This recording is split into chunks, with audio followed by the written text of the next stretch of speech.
Mahatma Gandhi next political thinker है आपके।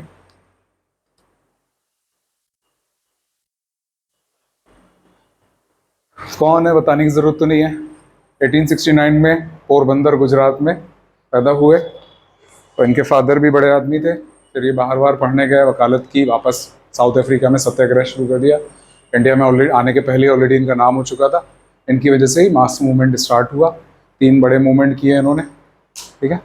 उसके बाद आज़ादी दी। आज़ादी के सबसे बड़े हीरो, देश के सबसे बड़े नेता इनके, उनके पॉलिटिकल गुरु थे महात्मा गांधी, ठीक है। महात्मा गांधी के गुरु कौन थे? तो गोपाल कृष्ण गोखले। गोखले जो हैं 2 बहुत बड़े लोगों के गुरु हुए, 2 राष्ट्रपिताओं के गुरु हुए, एक जिन्ना और एक महात्मा गांधी। वो वहाँ के पाकिस्तान के राष्ट्रपिता और ये इंडिया के राष्ट्रपिता। तो गोपाल कृष्ण गोखले से भी बहुत इन्फ्लुएंस थे ये, ऐसा। अब महात्मा गांधी की पॉलिटिकल थॉट्स को पढ़ना है हमें, तो उसके बारे में हमें सबसे पहले देख लेना चाहिए कि क्वेश्चन क्या क्या पूछे गए प्रीवियस ईयर्स में। तो प्रीवियस ईयर्स के क्वेश्चन, सबसे पहला क्वेश्चन आपसे पूछा है गांधी के मतानुसार सत्याग्रह का क्या अर्थ है।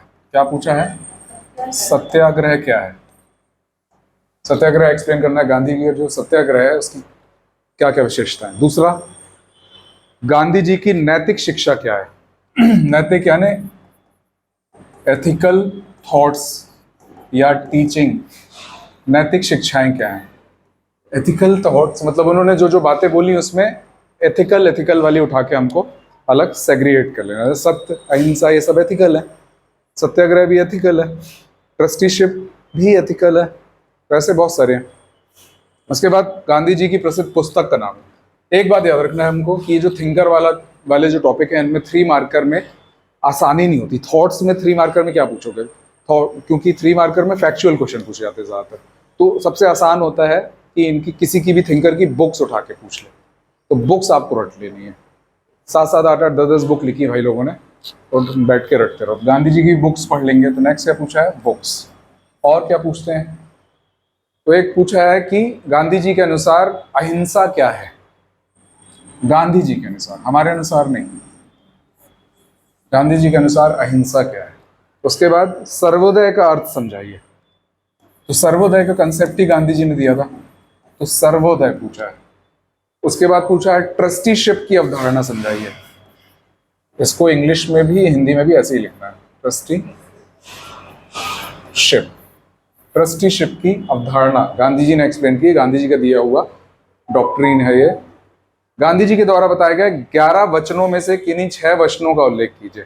एकादश व्रत या वचन, 11 वचन गांधी जी ने दिए हैं, 11 वाउज लिए हैं गांधी जी ने। उसको बताना है कि कौन कौन से हैं 6। गांधीवादी दर्शन के नैतिक बिंदुओं पर प्रकाश डालिए। दोबारा ये आ गया, रिपीट हो गया, एथिकल वाला। नैतिक बिंदुओं पर प्रकाश डालिए। ये हो गए आपके प्रीवियस ईयर्स के क्वेश्चंस। अब हम पढ़ना शुरू करते हैं।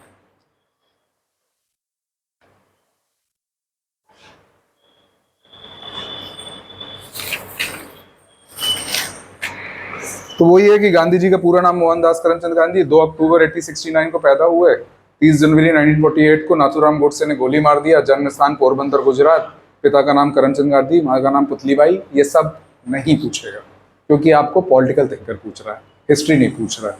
उत्तराधिकारी तो 4 पुत्र थे, हरिराम, मणिलाल, रामदास, देवदास। दर्जा भारत देश के राष्ट्रपिता, ठीक है ना। अब इनके बेसिकली जैसे हमने किसको पढ़ा था इसके पहले, कौटिल्य को, उन्होंने क्या क्या सिद्धांत दिए, क्या क्या थ्योरीज दिए, उसको हमने समझ लिया। ऐसी लाइन से इनके भी कुछ सिद्धांत और थ्योरीज हैं, उसको हमें समझ लेना है और अच्छे से बैठा लेना दिमाग में। कहने का मतलब, सबसे पहले 7 सिद्धांत दिए गांधी जी ने। गांधी जी ने क्या क्या दिए? देखो, 7 सिद्धांत, 7 प्रिंसिपल्स।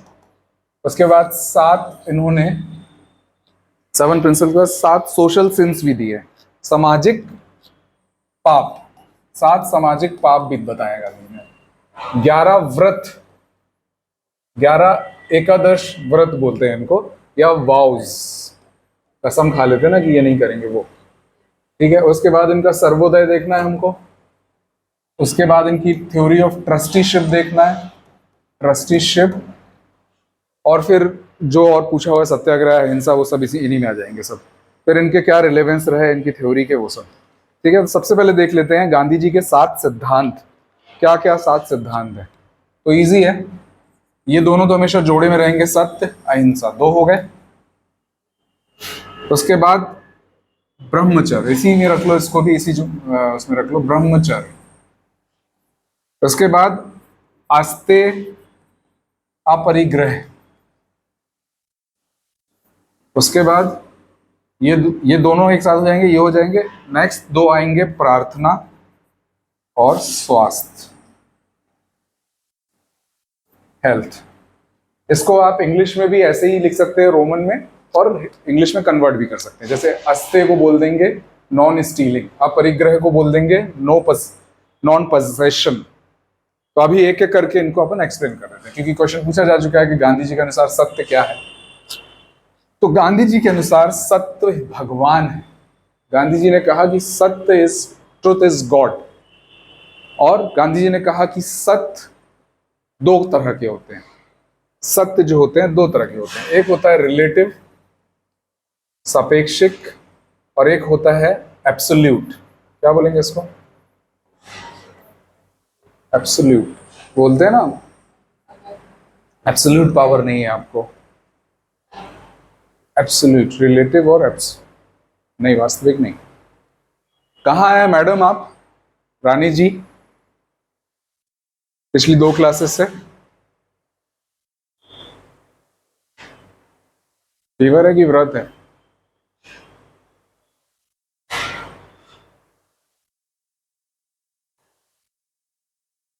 रिलेटिव और एब्सोल्यूट, इसको सापेक्षिक बोलेंगे। इसका वर्ड देख लेना तुम लोग। रिलेटिव का मतलब होता है ऐसा सत्य जो टाइम और जगह के हिसाब से, समय और स्थान के हिसाब से चेंज हो सकता है। फॉर एग्जाम्पल, किसी का कत्ल करना गलत है, पर बॉर्डर पे कत्ल करना सही है। तो रिलेटिव हो गया ना ये, किससे किसके सापेक्ष में, स्थान और टाइम के सापेक्ष में जो बदल जाता है। पर एक होता है एब्सोल्यूट सत्य, किसी भी सिचुएशन में, किसी भी समय में, किसी भी स्थान में बदलेगा नहीं। और वो सत्य होता है केवल डिवोशन फॉर गॉड, भगवान के लिए स्तुति आपकी, श्रद्धा आपकी, डिवोशन फॉर गॉड, इकलौता सत्य वही है। तो ये 2 सत्य गांधी जी ने बताए। और उन्होंने कहा कि सत्य की खोज के लिए मैं अपने प्रिय वस्तु की बलि भी चढ़ा सकता हूं। ट्रुथ को ढूंढने के लिए मैं अपने बिलोवेड पोजेशन, अपने किसी भी पोजेशन को सेक्रीफाइस कर सकता हूं। इतना एक्सप्लेन कर सकते हैं आप। सत्य के बारे में पूछेगा अगर तो। दूसरा है अहिंसा।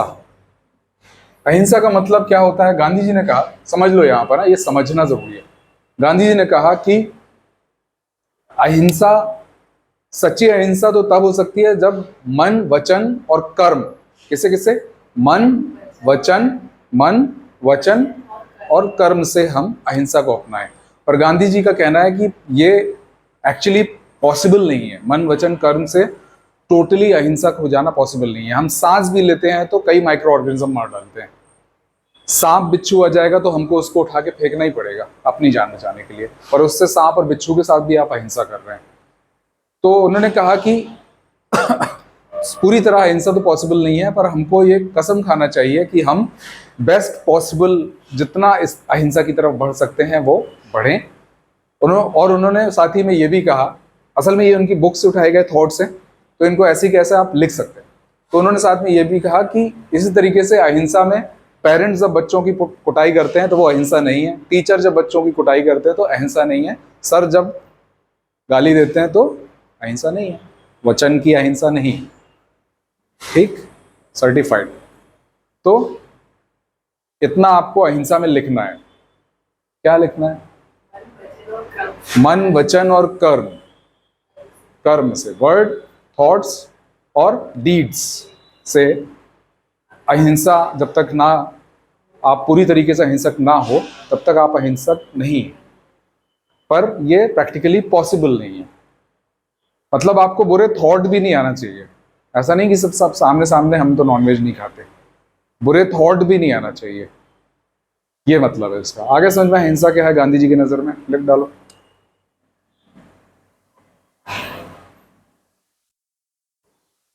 उसके बाद है अस्ते। इसको गांधी जी ने बुद्धिज्म से लिया, बुद्धिज्म का कंसेप्ट है अस्ते। इसका मतलब है, जैनिज्म या बुद्धिज्म मैं भूल रहा हूं,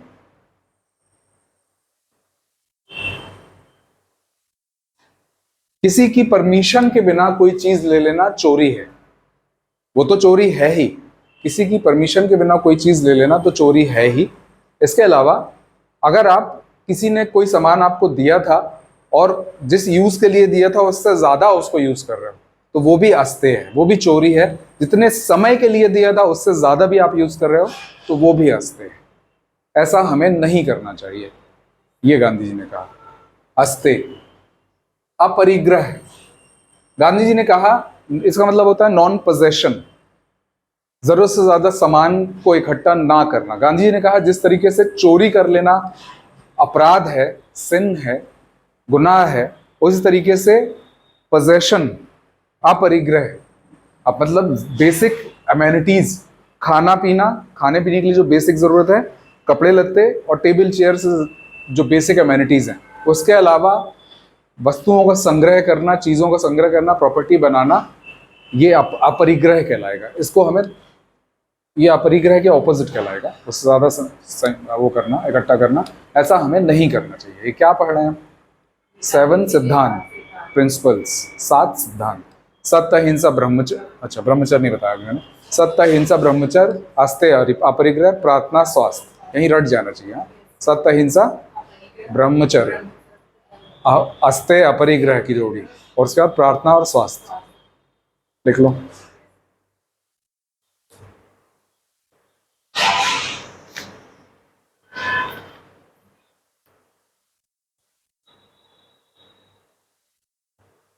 इसके अलावा फिर ब्रह्मचर्य, सेलिबेसी। सेलिबेसी का मतलब सिर्फ शादी ना करना ऐसा नहीं है। गांधी जी के हिसाब से सिर्फ ऐसा नहीं कि आप फिजिकल सेलिबेसी, मन, वचन, काया, यानी थॉट, वर्ड और बॉडी, तीनों से, तीनों के मामले में अपने सेंसेस को कंट्रोल करना, अपनी इंद्रियों पर नियंत्रण पाना ब्रह्मचर्य है। यानी अगर आपको बुरे थॉट भी आ रहे हैं तो आप ब्रह्मचर्य का उल्लंघन कर रहे हो। खान पान में भी आपका संयम नहीं है तो आप ब्रह्मचर्य का उल्लंघन कर रहे हो। गांधी जी ने कहा कि स्वाद का तर्क करो, बहुत ज्यादा टेस्टी खाने के चक्कर में आप रहो तो वैसा नहीं करना है।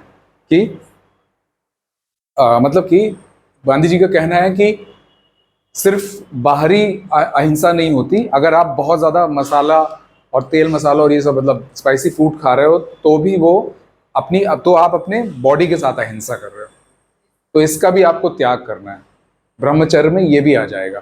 थॉट में भी आपके कोई विचार नहीं आना चाहिए ऐसा अविकार, नहीं तो वो भी विकार कहलाएगा।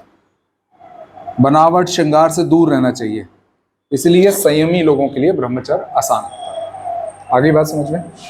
प्रार्थना, गांधी जी ने कहा कि प्रार्थना से वो भी चीज पॉसिबल है जिसको इमेजिन नहीं किया जा सकता। प्रार्थना में वो शक्ति होती है कि ऐसी भी चीज पॉसिबल है जिसका इमेजिन नहीं किया जा सकता, तो हमेशा प्रार्थना करना चाहिए।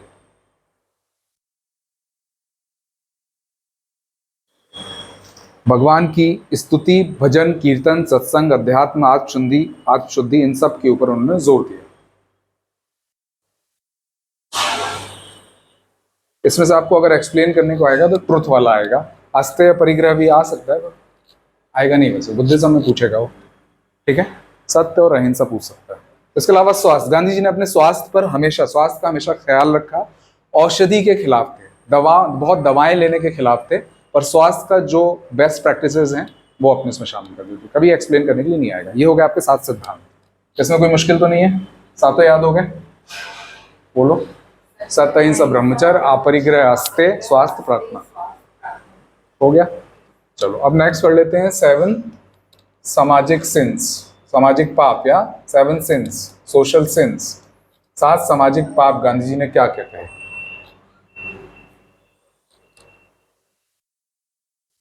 तो politics, wealth, pleasure, science, worship, कितने हो गए? 3 2 5। वर्शिप, साइंस, वर्शिप, विज्ञान, बिजनेस,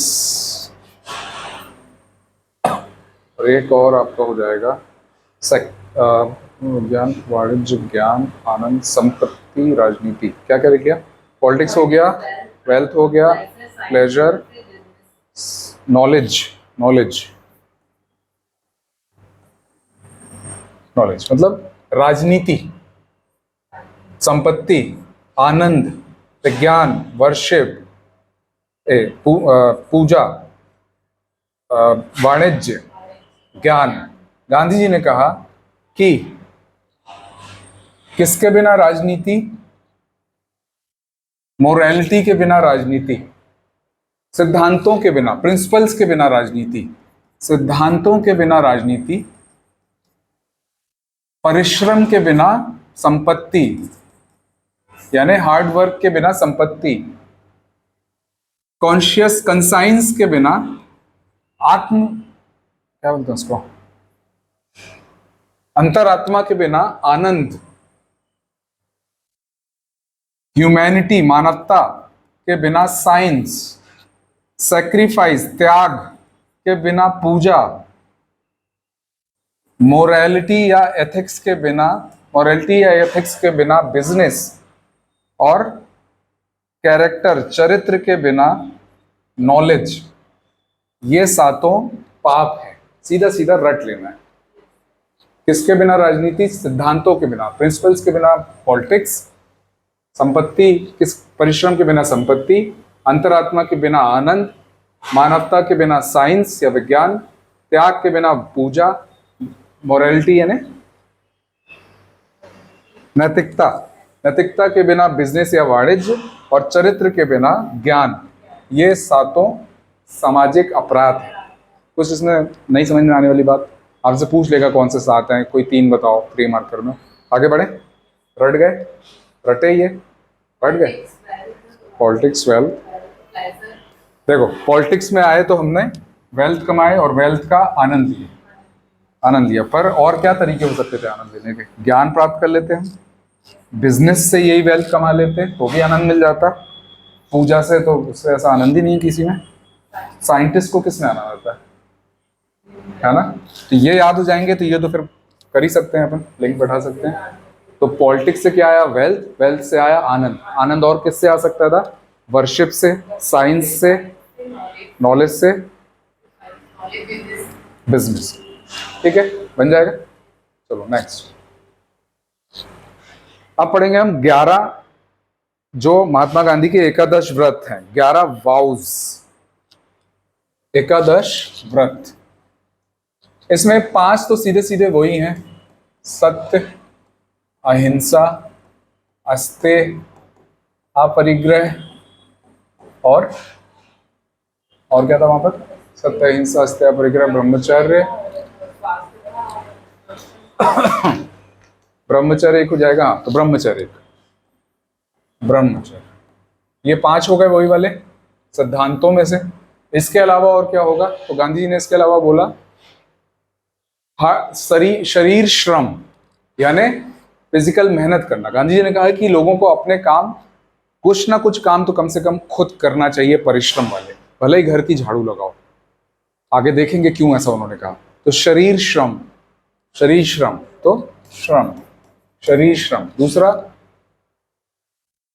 आस्वाद, आस्वाद यानी टेस्ट पे नियंत्रण, एकदम गिर नहीं पड़ना समोसा आलू बंडा देखकर, पेस्ट्री देखकर। फूड कैसा लग रहा सुन के अभी? अच्छा, गांव में जो बूढ़ी औरतें होती हैं बिल्कुल दुबली सूख जाती है ना, पता क्यों होता है वो? क्योंकि जैसे तुम अभी भूखी हो, वो लोग अपने हस्बैंड का वेट करते हैं।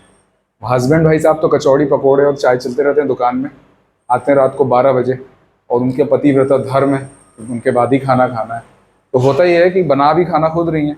जब ये सब सुनते हैं तो हमारा जो ब्रेन है वो सिग्नल भेजता है, और स्टोमक में एसिड्स, HCl जो होता है, जो डाइजेस्ट करता है फूड को, उसको सीक्रेट करता है बॉडी में, स्टोमक में वो निकलता है, एसिड निकलता है, पर वहाँ कुछ डाइजेस्ट करने को है नहीं। तो हमारे एब्डोमेन के ऊपर, पूरी बॉडी के ऊपर ही एक लेयर होती है चिकनी, म्यूकस की। वो एसिड को जब फूड नहीं मिलता तो उस म्यूकस की लेयर को वो पतला करती जाती है। उसी लेयर के पतला होने की वजह से जब ज़्यादा मसालेदार फूड खाते हैं तो हमारी इंटरनल स्किन पे टच करता है फूड, तो एसिडिटी होती है। जब वो ज़्यादा हो जाता है तो वो अल्सर, छाले में बदल जाता है, और वो छाला जब ज़्यादा सीवियर हो जाता है तो उससे ब्लीडिंग होती है। और वो ब्लीडिंग बहुत कॉमन है हमारे यहाँ गाँव में औरतों को, और इसलिए वो सूख के कांटा हो जाता है। कैसा लगा? सश्रम। इसके अलावा सभी धर्मों की समानता, तो मतलब सभी धर्मों को समान मानना, एक ये भी है व्रत। सर्वधर्म समानत्व। फिर निडरता, सर्वत्र भय वर्जनम। सर्वत्र, हर जगह भय का डर है तो वो नहीं होना चाहिए, तो निर्भय होना चाहिए। ये भी एक निर्भय होना भी एक उनका व्रत है। अस्पृश्यता को दूर करना, छूत अछूत को दूर करना। तो क्या क्या हो गया? ब्रह्मचर्य और अपरिग्रह। फिर उसके बाद शरीर, श्रम, आस्वाद, ये दो बॉडी वाले हो गए, शरीर और आस्वाद भी बॉडी में है। उसके बाद फिर पॉलिटिकल कंसेप्ट हो गए कि निडर रहना, सरधन संभाव, अस्पृश्यता को दूर करना, और 11वां हो जाएगा आपका स्वदेशी। 4 आपके पॉलिटिकल है, 5 आपको वहीं से मिल गए, सत्य, अहिंसा, ब्रह्मचर्य, अस्तेय, अपरिग्रह 5। उसके बाद बॉडी वाले जीव और शरीर, श्रम, और उसके बाद 4 पॉलिटिकल हो गए। कौन से? सभी धर्मों को समान मानना, अस्पृश्यता को दूर करना, स्वदेशी और निडर, निर्भय। निर्भय। ये 11 वाउस पूछे जा चुके हैं, 3 इसमें से पूछे जा चुके हैं कि 3 कोई भी बताओ, तो मतलब उनकी नजर में है, क्योंकि ये खास प्रिंसिपल है गांधी जी के। कोई दोबारा सुना सकता है 11 पूरे के पूरे जल्दी से?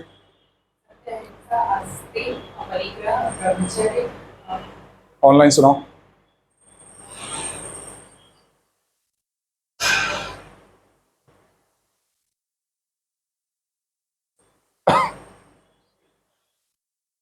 आस्वाद, हाँ।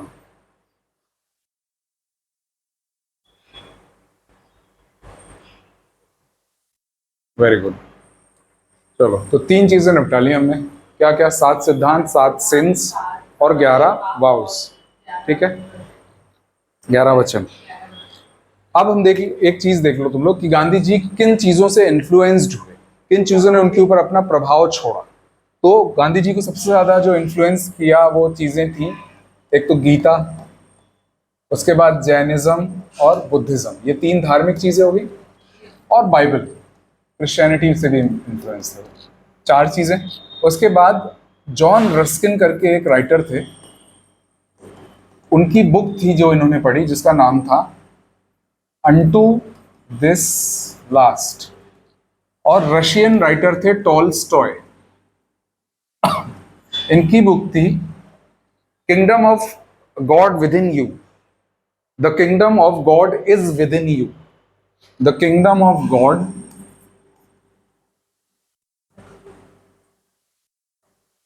Is with in you.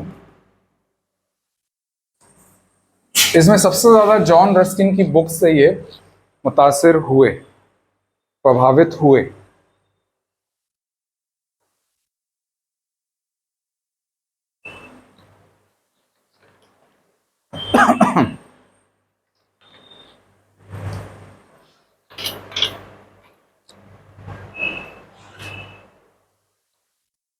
तो क्या हुआ, कैसे प्रभावित हुए? तो नेक्स्ट थ्योरी उसी पे बेसिस है, ट्रस्टीशिप की। Theory of trusteeship Gandhi ji ने दी। ट्रस्टीशिप, हिंदी में भी यही लिखना है, ट्रस्टीशिप। क्या थी ट्रस्टीशिप? आप लोगों को ये समझना पड़ेगा कि जो हम थिंकर्स पढ़ रहे हैं ये उस जमाने के थिंकर हैं। आज आपके टाइम पे ये फिक्स है कि हम एक डेमोक्रेसी में रहते हैं, क्या क्या सोसाइटी में हमारे कॉमन है, क्या प्रैक्टिस, कैसे रहना चलना करना है। पर गांधी जी वगैरह उस जमाने के थे कि ये भी श्योर नहीं था कि अगला जो इंडिया बनेगा उसमें कोई राजा होगा या कोई प्रधानमंत्री होगा या राष्ट्रपति अहम होगा, कैसी सोसाइटी होगी। और सिर्फ इंडिया नहीं, पूरी दुनिया इस चीज से जूझ रही थी। कहीं मार्क्स थे तो कहीं मार्टिन लूथर किंग थे तो कहीं कोई था। तो ऐसे ही ये थिंकर्स भी थे। तो ये लोग इस बारे में बहुत ज्यादा सोच रहे थे कि हमारी कंट्री में क्या सिस्टम फॉलो होगा, हम कैसे फॉलो करेंगे, क्योंकि हर कंट्री कैपिटलिस्ट तो नहीं है, जैसे अमेरिका जैसे कि बहुत बड़ी बड़ी इंडस्ट्रीज हैं। रशियन कंट्रीज भी हैं जहाँ पर सिर्फ एक कम्युनिस्ट पार्टी है और उसी का हिसाब किताब चलता है, कम्युनिज्म ही चलता है। सारे जो रिसोर्सेज हैं वो गवर्नमेंट के हाथ में रहते हैं, एक तरीके से डिक्टेटरशिप होती है गवर्नमेंट की। चाइना भी है, वो भी इसी किस्म से है। फिर सोशलिस्ट हैं हम भी कैपिटलिज्म की तरफ बढ़ रहे हैं। तो कोई कंपनी अगर रशिया जाएगी तो अमेरिका से, तो उसके लिए बहुत ड्रास्टिक चेंज होगा। हम भी रशिया जाएंगे तो ऐसे कई रूल होंगे कि हमको ताजुब होगा, और उनके लिए वो बिल्कुल नॉर्मल है। तो हम इस सिचुएशन तक कैसे पहुंचे, उस टाइम तक ये सोचा जा रहा था, क्योंकि जिस वक्त हम आज़ाद हुए तो 500 के ऊपर तो रियासतें थी। मतलब राजा, फिर से किसी राजा का राज हो जाए तो कोई बहुत बड़ी बात नहीं होती। तो कौन सा सिस्टम हम अपनाएंगे? हमें आज का सिस्टम बहुत नॉर्मल लगता है कि डेमोक्रेसी है, प्रधानमंत्री है, मुख्यमंत्री है, पंचायत है। और ये पंचायत भी आप भी जानते हैं 92 से आई। तो ये थिंकर उस वक्त के हैं जब सोसाइटी बन रही थी, हमारी सोसाइटी बन रही थी। और सबसे ज्यादा पूरी दुनिया में तहलका किस चीज का था? समाजवाद का हल्ला आ रहा था, मार्क्स का हल्ला मचा हुआ था, और कैपिटलिज्म, कैपिटलिस्ट पूंजीपतियों को विलेन की नजर से देखा जा रहा था। और मार्क्स क्या बोल रहा था कि ये पूंजीपतियों को तो मार डालना चाहिए, क्योंकि वो वायलेंस को, हिंसा को प्रमोट कर रहा था मार्क्स। तो हर जगह ये बात चल रही थी कि ये जो पूंजीवाद है, कैपिटलिज्म है, एक ही आदमी के पास सारे रिसोर्स चले जा रहे हैं, अरबों खरबोपति हैं एक तरफ, और दूसरी तरफ लोग भूख से मर रहे हैं। ये हकीकत है इस दुनिया की। तो उस जमाने में गांधी जी ने ट्रस्टीशिप का सिद्धांत दिया। एक दो लाइन में मैं बता देता हूँ ट्रस्टीशिप क्या है, फिर उसको हम डिटेल कर लेंगे। ट्रस्टीशिप क्या है? उनका कहना है गांधी जी का कि इस दुनिया में जितने भी रिसोर्सेज हैं, जो अरबपति खरबपति हैं, वो रिच कैसे हो रहे हैं? रिसोर्सेज को यूज करके ना, कहीं पेट्रोलियम मिल गया, कहीं कोल मिल गया, या लोगों को यूज करे। लोग भी तो रिसोर्स है ना, ह्यूमन, HR बोलते हैं ना, ह्यूमन रिसोर्स। तो लोग भी रिसोर्स हैं। तो ये सारी जो संपदा है, सारी जो रिसोर्सेज है पूरी दुनिया में, इस पे पूरी दुनिया के लोगों का एक सा हक है, और सबके बीच में इसको इक्वली डिस्ट्रीब्यूट होना चाहिए। और जिसके पास ज्यादा संपत्ति है भी, जो पूंजीपति हो गया, वो भी अपने आप को सिर्फ ट्रस्टी समझे। ट्रस्टी का मतलब होता है एक ऐसा होशियार आदमी जो किसी सब्जेक्ट में ज्यादा नॉलेज रखता है, तो वो कुछ लोगों की तरफ से ट्रस्ट पे उसको होल्ड कर रहा है। मान लो आपके पास 20 करोड़ रुपए आ गए, आप कौन बने, करोड़पति में गए, आपने 1 करोड़ रुपए जीत गए। अब आपको लग रहा है यार 1 करोड़ रुपए, 11 रुपए का भी एक साथ नहीं गिने, ये 1 करोड़ का क्या करें? तो आप किसी CEO को हायर करोगे और बोलोगे ये 1 करोड़ पकड़ो, आपको मैं ट्रस्ट करता हूँ, आप इस पर डिसीजन लो, जो लोगे मैं आंख बंद करके मानूंगा। तो वो कौन हो गया? आपका ट्रस्टी हो गया। ये ट्रस्टी की डेफिनेशन हो गई। तो गांधी जी ने कहा कि जो ये कैपिटलिस्ट लोग भी हैं, पूंजीवादी लोग भी हैं ना, ये जो पूरे संसाधन है जिनसे लेकर के उन्होंने लोगों को यूज करके इन्होंने इस संपत्ति को खड़ा किया, ये संपत्ति का खुद को सिर्फ ट्रस्टी माने और उसको बढ़ाएं, उसकी ग्रोथ करें, पर उसका इस्तेमाल किसके लिए होगा? सोशल वेलफेयर के लिए।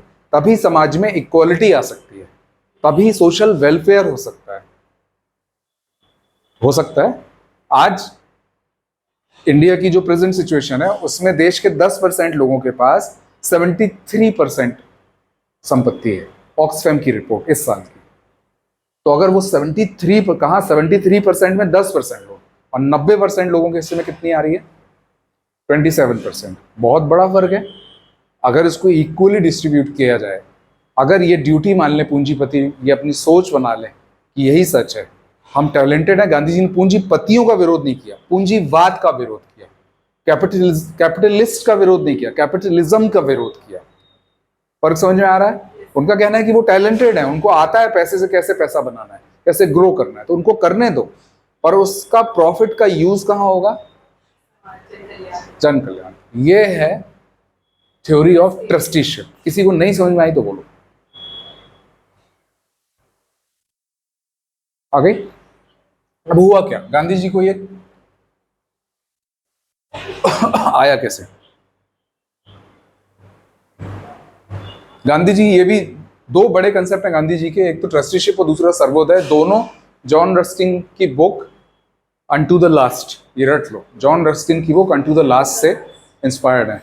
तो गांधी जी ने जॉन रस्किन की बुक अनटू द लास्ट से, उसमें एक एक्चुअली बाइबल का एक उदाहरण दिया हुआ था कि एक कोई सेठ जी थे, वो काम करवाते थे, तो उनके यहाँ एक जो काम करने वाला था वो लेट पहुंचा, और जो लोग शुरू से काम कर रहे थे वो भी वो तो काम कर रहे थे। जब पैसे बंटने की बारी आई तो जो लेट वाला था उसको भी उन्होंने बराबरी से पैसा दिया। बोला कि इस प्रॉफिट पे आप सबका भी हक है, वो लेट आए चाहे जो भी है, मैं खड़ा हो रहा हूं तो इन्हीं के बेसिस पे। तो यहां से गांधी जी के दिमाग में ये बात हिट कर गई, अरे यार बात तो सही है, रिसोर्सेज पे तो सबका हक है, क्योंकि इस अर्थ पे लिमिटेड रिसोर्सेज हैं, और उन रिसोर्सेज को हमें ऐसे, ये दूसरा कंसेप्ट है इसी में जुड़ेगा, उन रिसोर्सेज को हमें ऐसे यूज करना है कि जो कि सस्टेनेबल हो। संपत्ति का संग्रह नहीं करना है, पोजेशन नहीं करना है, आप परिग्रह करना है। परिग्रह है ना, नॉन पोसेशन, तो उसका उल्टा कहलाएगा नहीं करना है। और परिग्रह ये बोलता है, आ गया समझ में, एंटी अपरिग्रह हो गया कि हम इकट्ठा करने लगे। तो ट्रस्टीशिप में इस बात को भी जोड़ना है, तभी हमें उसका आगे हम जोड़ पाएंगे कि आज के समाज में कैसे वो रिलेवेंट है। आया समझ में? तो सबसे पहले क्या लिखना है कि एक सोशो इकोनॉमिक, सामाजिक आर्थिक कंसेप्ट है। ये सामाजिक आर्थिक कंसेप्ट ही तो है ना, समाज से जुड़ा हुआ, अर्थ से जुड़ा हुआ, अर्थ से मतलब इकोनॉमी से जुड़ा हुआ, समाज के लिए पैसे की व्यवस्था का ही कंसेप्ट है ना। तो सामाजिक आर्थिक कंसेप्ट है, कहाँ से मिला? अनटू द लास्ट से मिला। अब उसमें क्या बोलते हैं गांधी जी? तो इन्होंने एक्चुअली तीसरी बात इसमें ये लिख सकते हैं कि दुनिया जब कैपिटलिज्म का सोल्यूशन वायलेंट तरीके से ढूंढ रही थी, तब गांधी जी ने ये एक विकल्प दिया जो कि नॉन वायलेंट था।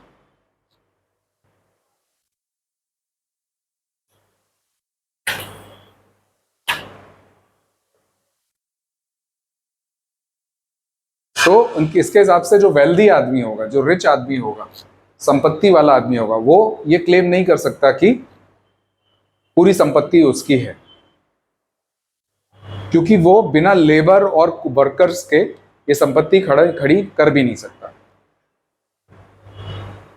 और मॉरली उसकी ये ड्यूटी भी है कि वो इसको सोसाइटी के साथ शेयर करे। इसी से क्या मिट सकती है? कीवर्ड्स लिखते जाना, शेयर करना, वर्कर्स कीवर्ड है ये। इकोनॉमिक इनइक्वालिटी दूर होगी, यानी क्या दूर होगी? आर्थिक असमानता दूर होगी, रिच और पुअर के बीच में आर्थिक असमानता दूर होगी। इसी से इगैलिटेरियन सोसाइटी बने। इगैलिटेरियन सोसाइटी क्या बोलते हैं? सब समान हो, समतावादी, समतावादी, समतावादी सोसाइटी का निर्माण हो सकता है। और चूंकि आप ट्रस्टी हो तो आपकी प्रॉपर्टी का कोई उत्तराधिकारी भी नहीं होगा। कोई उत्तराधिकारी, ट्रस्टी का थोड़ी उत्तराधिकारी होगा ना। अगर आप अपनी प्रॉपर्टी उसको क्लेम करते हो तो उसका उत्तराधिकारी, तो आपकी प्रॉपर्टी का इनहेरिटेंस भी नहीं होगा, उत्तराधिकारी भी नहीं होगा।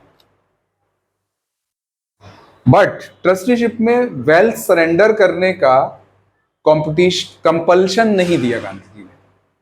गांधी जी ने यहां तक भी थ्योरी देते गए, लोगों की जान सूखती गई जिनके पास संपत्ति है। अरे अरे अरे अरे अरे यहां तक बोल दिया कि इसके लिए तो कानून भी बनना चाहिए, बना सकते हैं हम। फिर तो पूरी जान चली गई। आखिरी में धीरे से बोल दिया कि फिर कोई जबरदस्ती नहीं, क्योंकि वो गांधी है, बोल दिया कोई कंपल्शन नहीं है। तो क्या मतलब समझ में आया कि ट्रस्टीशिप एक टूल जैसे गांधी जी ने यूज किया, किस लिए? एक मैसेज देने के लिए, परसुएट करने के लिए, मनाने के लिए संपत्तिवादियों को, पूंजीवादियों को, कि आप अपनी पूंजी का इस्तेमाल सोशल वेलफेयर में करो। ये ट्रस्टी थ्योरी ऑफ ट्रस्टीशिप है। ये सारे पॉइंट्स तुमने लिखे है ना, कीवर्ड्स लिखे है ना, ये पढ़ने बैठोगे समझ में नहीं आएगा बुक में। 20 बुक का कंक्लूजन है ये। थिंकर इंकर बड़े पकाऊ सब्जेक्ट है, समझ में नहीं आते अगर नहीं आते तो सवाल ये पैदा होता है कि आज के टाइम पर हर थ्योरी में आपको, जो भी बड़ी थ्योरीज हैं, कौटिल्य की भी हमने पढ़ी, तो जो भी थ्योरीज थी, हर थ्योरी में आपको ये जरूर पढ़ना है कि उसका क्रिटिसिज्म क्या होगा, और दूसरा आज के प्रेजेंट टाइम में क्या वो रेलेवेंट है, क्या आज के टाइम पे सही बैठती है ट्रस्टीशिप? तो बिल्कुल है। क्यों? क्योंकि ऑक्सफैम की रिपोर्ट का हवाला दे दो, 73% किसके पास है? 10% लोगों के पास है। तो यानी इनइक्वालिटी, इकोनॉमिक इनइक्वालिटी बहुत ज़्यादा है भारत में भी और पूरी दुनिया में भी। अमेरिका में भी भरे पड़े हैं सुपर रिच लोग। दूसरी बात, हम इसमें ट्रस्टीशिप में गांधी जी ने यह भी कहा कि हमको इन रिसोर्सेज का ऐसे इस्तेमाल करना है कि जो जरूरत का हो, ऐसा नहीं कि इकट्ठा किए पड़े। अपरिग्रह करना है, अपरिग्रह करना है। इसका मतलब जो कोल, जो ऑयल एकदम निचोड़े पड़े हो, खाली किए पड़े हो पूरी धरती को, तो आज सस्टेनेबल ग्रोथ कितनी बड़ी डिमांड है, एनवायरनमेंट प्रोटेक्शन कितनी बड़ी डिमांड है। तो ये सब उससे कनेक्ट हो गए। ये सब पॉइंट आप लिख सकते हैं। आगे समझो। थ्योरी समझ में आ जाए तो और भी बहुत कुछ आप लोग लिख सकते हैं। और इससे क्या, डिग्निटी ऑफ वर्कर। क्यों? क्योंकि उसको इज्जत दे रहे हो आप, कि आपकी वजह से ही हम खड़े हैं। इक्वल वेज दे रहे हो आप, वेजेस दे रहे हो, प्रॉफिट में शेयर दे रहे हो, उसकी डिग्निटी ऊपर आई ना, उसको समाज में स्थान मिला। आज भी तो जरूरत है उसकी, नहीं है क्या? यही रिलेवेंस है उसका। ट्रस्टीशिप समझ में आया? लिख सकते हैं भर भर के। आया? नेक्स्ट सबसे बड़ा इनका कंसेप्ट जो है वो है सर्वोदय। सर्वोदय कौन सी गांधी जी बुक से इंस्पायर हुए थे?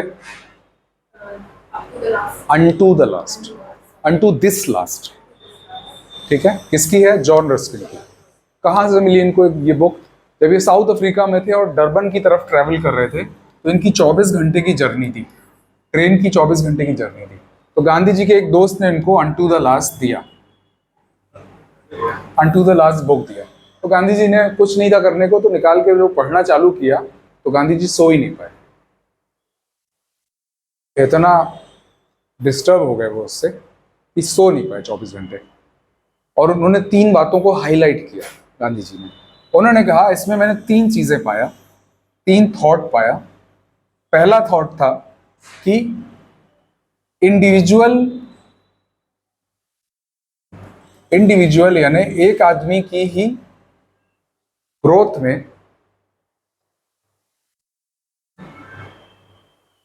Good of individual is in good of all.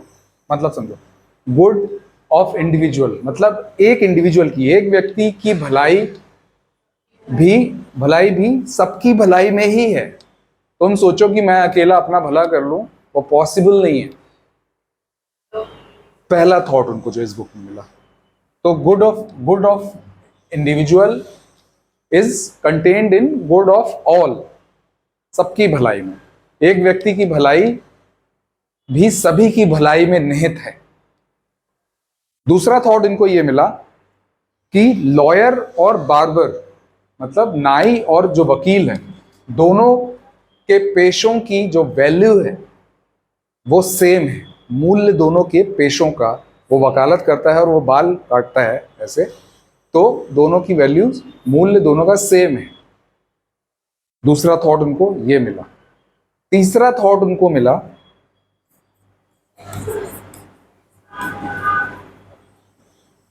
जो इस बुक में मिला वो ये था कि वर्कर या श्रमिक की लाइफ ही जीने लायक है, वर्थ लिविंग है। क्या मतलब है? यहां पर तो क्या बोल रहा है कि एक आदमी की भलाई, सभी आदमी की भलाई में भी हर एक आदमी की भलाई। ऐसा नहीं कि कोई एक अकेले अपना भला कर ले तो सब तो बात बन जाएगी, करना ही पड़ेगा आपको। अगर मैंने ये कई, एक यूट्यूब चैनल है, वो बंदा जो है वो यूरोपियन कंट्री का है तो वो एजेड लोग जो उसको रास्ते में मिलते हैं उनसे पूछता है कि व्हाट्स योर एज, तो बताएंगे आई एम 69 या I am 80, what's it like to be 68, तो वो अपने एक्सपीरियंस बताते हैं। उसमें से तुमको 75 से 80% लोग यही बोलते मिलेंगे कि सबका अच्छा होगा तो ही आपका अच्छा होगा। यूरोपियन कंट्रीज में वो लोग बहुत बड़े बड़े वादे नहीं करते इंडिया जैसे कि हम विश्व गुरु हैं और हम तो दुनिया को अध्यात्म सिखाएंगे, पर बेसिक उनके इतने क्लियर होते हैं ना कि अगर किसी की मदद करने मिल जाए तो वो मदद करने वाला ऐसे थैंक यू बोलता है कि तुमने मुझे मौका दे दिया। अंदर से वो इतने पोलाइट, हम्बल और सुलझे हुए होते हैं। बहरहाल तो ये बहुत बड़ी क्वालिटी होती है। फिर इक्वलिटी, जो भी पेशा है, जो भी काम कर रहा है समाज में इक्वल। तीसरा, वर्कर, श्रमिकों की लाइफ ही जीने लायक है, मतलब किसी की लाइफ सबसे अच्छी है तो वो श्रमिकों की। तो गांधी जी ने कहा कि पहला थॉट तो मैं जानता था, उसमें कोई इतनी दिक्कत नहीं। दूसरे थॉट को मैंने थोड़ा बहुत रियलाइज किया था कि हाँ ऐसा होना चाहिए, कभी हम सोचते ना धुंधला सा कि हाँ ठीक है। वो तीसरे थॉट के बारे में तो कभी बत्ती नहीं चली, और बोले कि उस दिन से मैंने कसम खा लिया कि अब इसको अपनाना है। और यही बीज बना, यही सीड बना सर्वोदय के कंसेप्ट के लिए। तो सर्वोदय के वर्ड, सर्वोदय को गांधी जी ने सबसे पहले यूज किया जब उन्होंने अनटू द लास्ट को गुजराती में ट्रांसलेट किया। उस बुक का नाम रखा सर्वोदय। आई बात समझ में? सर्वोदय का मतलब होता है सबका उदय, सबका उत्थान, progress for all, universal upliftment, कुछ भी बोल लो, सबका विकास, सबका उदय। तो ये उसका सर्वोदय का मतलब होता है। ये कंसेप्ट शुरू में आया और धीरे धीरे ये एक मूवमेंट बन गया, और ऐसा मूवमेंट बन गया कि गांधी जी के बाद भी, पोस्ट इंडिपेंडेंस भी, आज़ादी के बाद भी जो गांधीवादी लोग थे जैसे विनोबा भावे वगैरह, इन्होंने सर्वोदय के कंसेप्ट को, सर्वोदय मूवमेंट को, आंदोलन को आगे जारी रखा। संविधान में ऐसी बहुत सी चीजें हैं जो इस आंदोलन की वजह से आई। तो हम देख लेते हैं कि सर्वोदय आंदोलन या फिर कंसेप्ट ऑफ सर्वोदय क्या है। ठीक है, पल्ले पड़ी यहां तक की स्टोरी?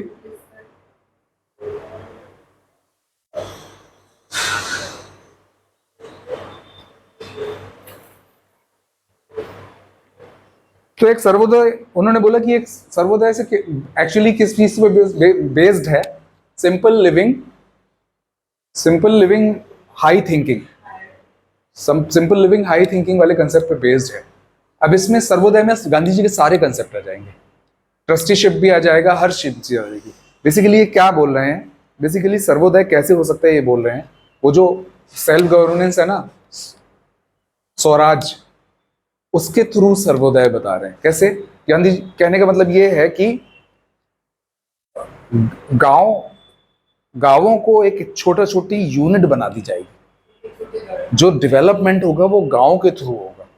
कॉटेज इंडस्ट्री होंगी, बड़ी बड़ी इंडस्ट्री पे जोर नहीं देना है, कॉटेज इंडस्ट्री होंगी। कंट्रोल पैसे का गांव के थ्रू होगा। आदमी जब सोचेगा फैमिली के बारे में, तो जैसे आज हम ब्लड रिलेशन को ही फैमिली मानते हैं, वो एक गांव को अपनी फैमिली से। तुम इस बात को अपने ध्यान में रखो तुम लोग कि ये वो टाइम है, ये वो टाइम है जब सोसाइटी बनी नहीं है, उसका फॉर्म क्या होगा, लोग अपनी फैमिली के बारे में क्या सोचेंगे। सोक्रेट्स, सुकरात बोलता है कि फैमिली जैसा कंसेप्ट ही नहीं रखता वो। उसने 3 कैटेगरी में डिवाइड कर दिया है। बच्चों को पता नहीं होगा उनका बाप कौन होगा। एक कॉमन प्लेस पे वो पलेंगे, उनका टेस्ट होगा, और जो उनमें क्वालिटी ज्यादा होगी उस हिसाब से उनको उस 3 कैटेगरी में डाल दिया जाएगा। समझने वाली बात यहाँ पर यह है कि गांधी जी जो बात बोल रहे हैं वो उस सिनेरियो में बोल रहे हैं कि ये पॉसिबल था कि इंडिया आज इसी शक्ल में होता, और ग्राम पंचायत को लागू करने के लिए हम करना, ये इसी तरफ हमारा एक कदम है। मेरे कहने का मतलब ये है कि थ्योरीज को तुम हवा में नहीं समझ सकते। मैं इसलिए बता रहा हूँ कि क्या कहना चाह रहे हैं कि सर्वोदय कहने का मतलब जो ग्राम स्वराज के थ्रू भी, स्वराज के थ्रू भी, गांव के थ्रू ग्राम सभा बनाने का कंसेप्ट ही यही है कि ताकत कहाँ से शुरू हो, गांवों से शुरू हो। गांव एक यूनिट बने जो अपने डिसीजंस खुद लें, और हर आदमी उतना ही संपत्ति को यूज करे जितना उसको जरूरत हो। किसी कोई टैलेंटेड ज्यादा है तो बेशक वो ज्यादा कमाए, पर एक्स्ट्रा संपत्ति को वो सबके लिए यूज करे, सोशल वेलफेयर करे। वो ऐसा कब करेगा? जब सबको अपनी फैमिली मानेगा। तो ब्लड रिलेशन से बढ़कर एक पूरे गांव को कवर करेगा फैमिली का कंसेप्ट। आ रही बात समझ में? ये सर्वोदय। तो एक सर्वोदय सोसाइटी में क्या होगा? गांव एक छोटी यूनिट के तौर पर होंगे, सेल्फ सपोर्टिंग विलेज होंगे, खुद चल सकते हैं, जो लोगों को काम करने बाहर नहीं जाना पड़ेगा। फैमिली रिलेशनशिप कैसा होगा? जो पूरे गांव को कवर करेगा, सिर्फ ब्लड रिलेशन तक सीमित नहीं होगा। एग्रीकल्चर कैसा होगा?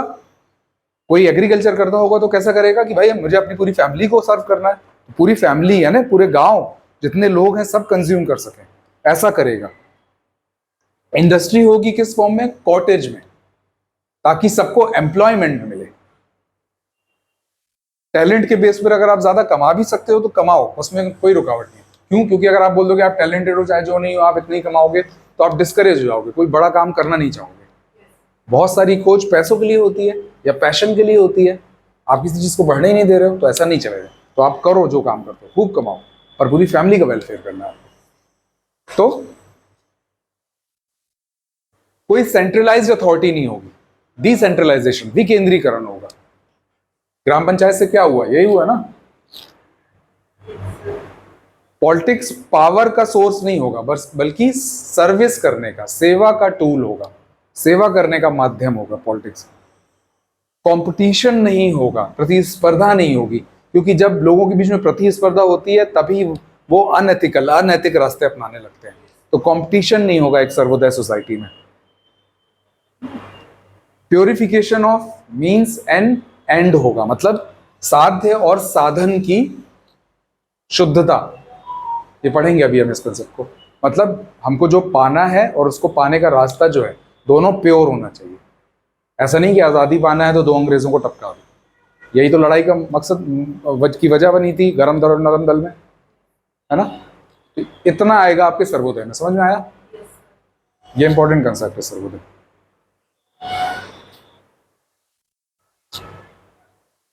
सर्वोदय समझ में आया ना? ट्रस्टीशिप समझ में आई? तो इसमें सर्वोदय में ट्रस्टीशिप वाली बात भी आ जाएगी।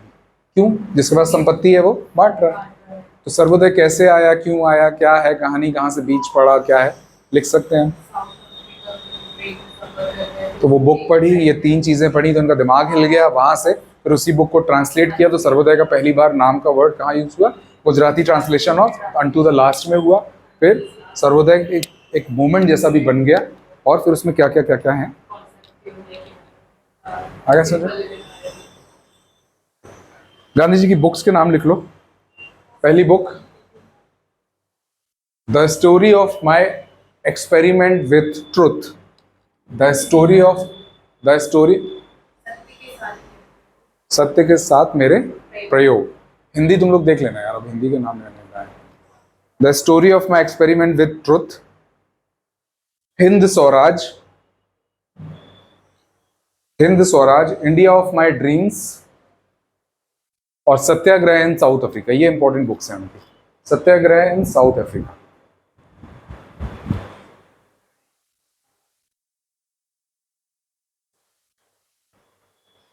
नेक्स्ट हम करेंगे ends and means theory of Gandhi ji.